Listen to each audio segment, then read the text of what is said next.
Alright guys, so we're here back again today. Hope you're all enjoying your Monday so far. It's time to recap an incredible weekend of Call of Duty in Los Angeles. Minnesota Rocker make the grand finals. They defeat Atlanta FaZe, but they do fall in the end to the Dallas Empire, who win this trophy, the third trophy in 3 events to go to 3 different winners, that being Chicago, Atlanta, and now Dallas. The teams that we expected to be the top 3 teams in the game, but it didn't exactly work out as a lot of people expected. Sets things up again very, very nicely for future events. I think we have 3 weeks to wait until the next one. We're just going to be in Dallas. Can Dallas defend that trophy on home turf? Chicago are going to be there as well to try and dethrone them. Let's hop into it then. Like, if you guys enjoy, I'd greatly appreciate it. Subscribe if you're new as always. Some clips to share with you in this one as well. An incredible deck, Call of Duty. Some absolutely phenomenal maps. Some of the best maps we've seen in a very long time in Call of Duty. Super great series.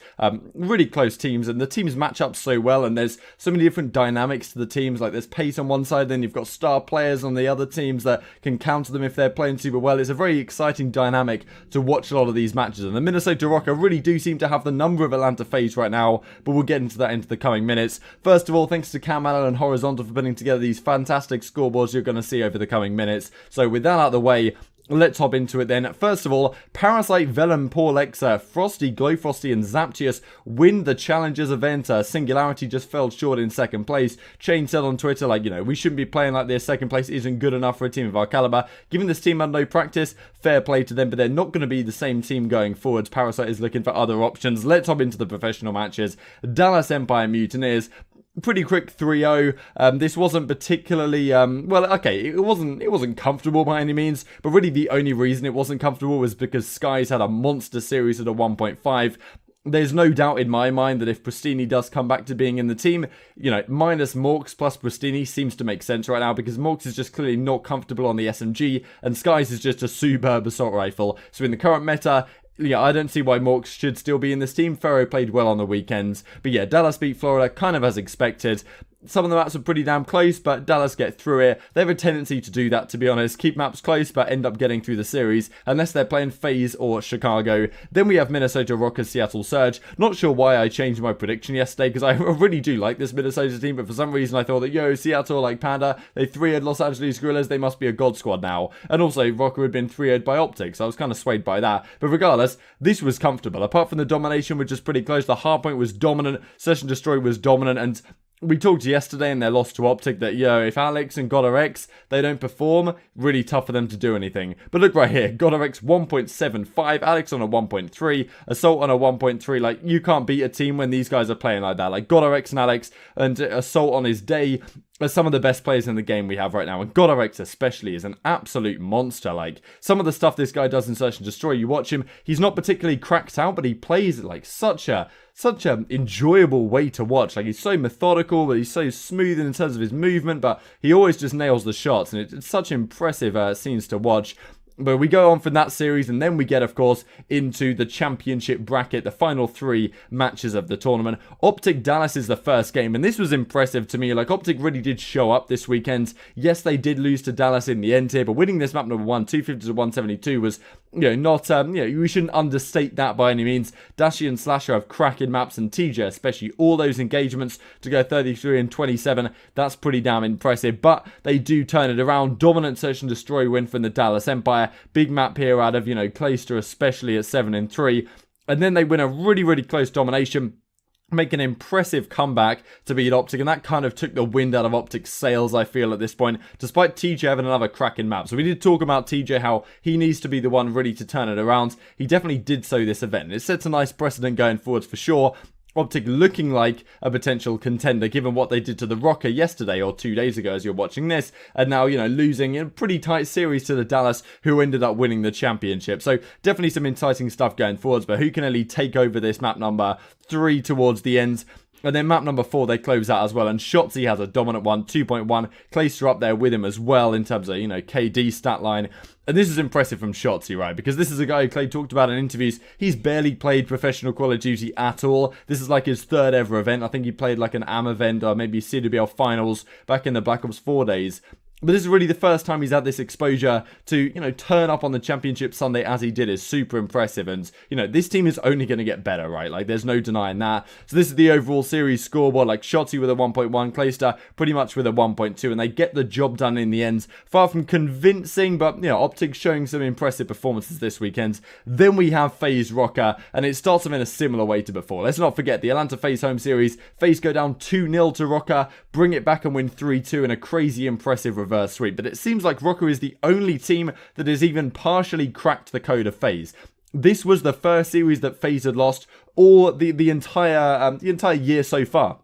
And I think they've lost like 7 maps, 5 of which are to the Minnesota Rocker, which is a pretty crazy statistic. So clearly, they've figured something out, and GodRx especially, what a monster. Map number 1, 32 in 19 to get the job done. Then game 2, this is where before Rocker took it, went up 2-0, and it felt like that was going to happen.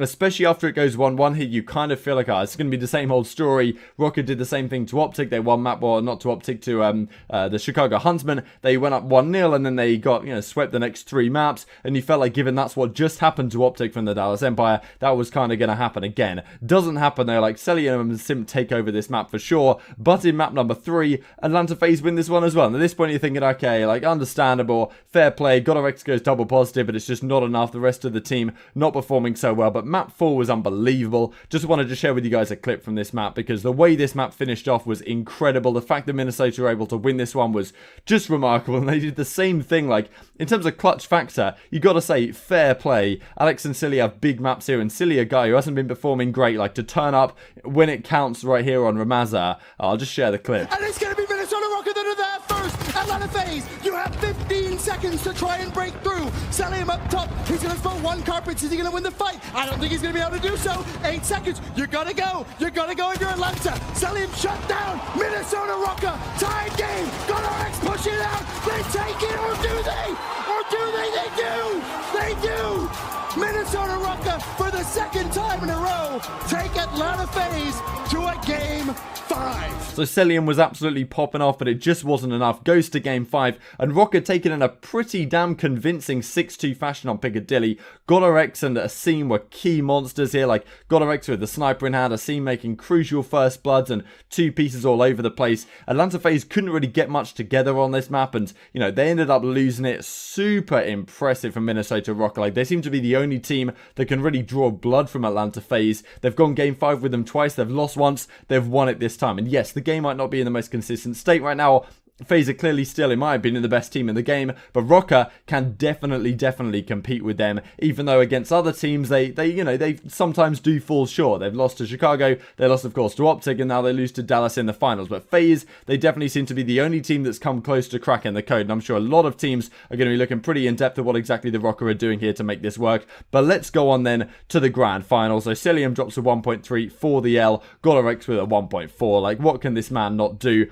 Then we go to the grand finals, and it feels like, to start with, you know, Rocker have lost a little bit of energy. Dallas come out firing. Clay has a great map 1, and of course, you know, when Clay's about to win a championship, he's getting hyped to sell across the stage. 250 to 181 to start things off with, and then map 2 goes 6-4. Now you're thinking like, damn, we're going to get another kind of boring grand finals like we saw with Atlanta versus Florida at the Atlanta home series, but it turns around very quickly indeed, and this domination, 158 to 149, like an incredible domination map for sure. They make it work in the end. Alex goes 27 and 18, and then this map number 4. What can you say about this map number 4 here on Hackney Yards? Absolutely unbelievable stuff. Like, it was so back and forth. Rocker were up early on, then the Dallas Empire brought it back, and it looked like they were going to close it out, but Rocker come back and have a big, whatever exactly there, I forget exactly the number of that hill, but whatever. They have a big second to last hill, then it rotates over to the back, and Dallas get a really nice spawn there initially. They managed to make it work, and it looks like they're going to close it out in great fashion, but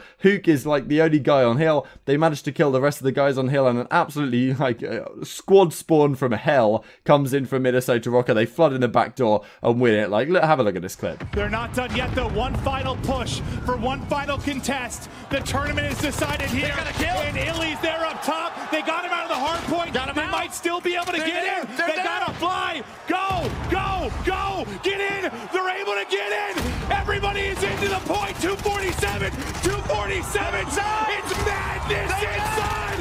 Rocker, they do it. with the win. It's MattG, baby. What just happened?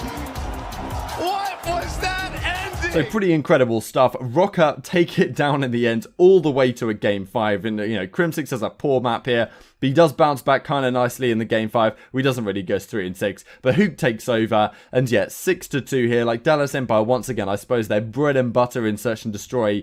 They make it work and close out the tournament. Like, you know, game 5 just to decide the entire thing.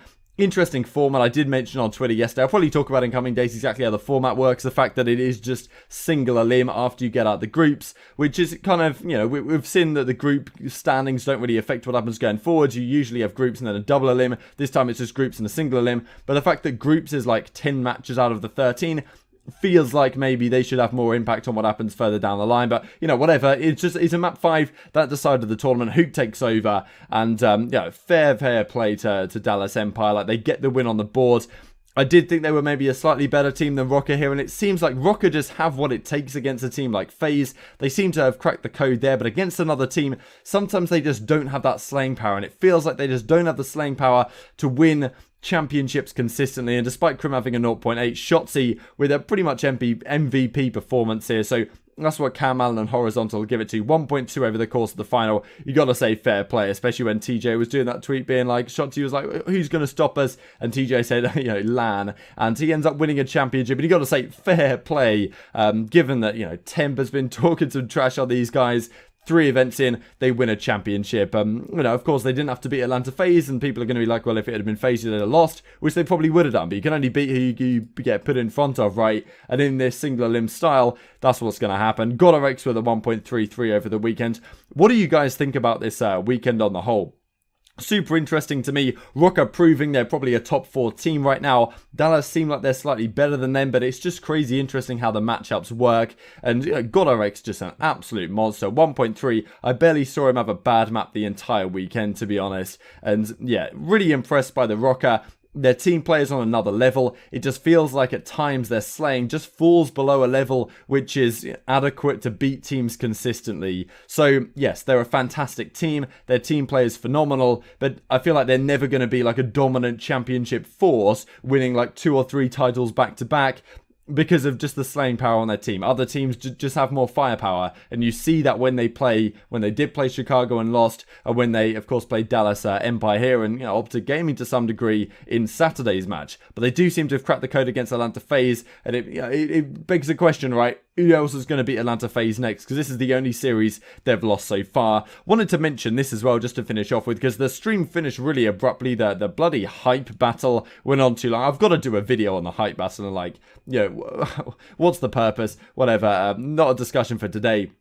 But yeah, I think it dragged on a little bit. So pretty much as soon as the game finished, they were like, you know, axe the stream, like, let's get it over with. And you see right here in these couple of images, there was a trophy that was given out to Hook here. And you see Rambo Ray, who coached the team, straight in for the win. So he's 1 for 1. Best coach of all time, baby. And MattG says we have a trophy and they will receive it. The league won't let us show it on broadcast. So really interesting. Not exactly sure the reasoning for that. Just to finish up with then, so these are the CDL points. FaZe still at the top of the league, but Dallas Empire straight up to 3rd. OpTic get out just about, and they're in top 8 right now. So these are the standings. Like if you guys enjoyed, subscribe if you're new as always. Hope you enjoyed the video for sure. Plenty of topics to discuss over the coming week. I'll try and keep you guys entertained. Thanks for watching. I will see you next time.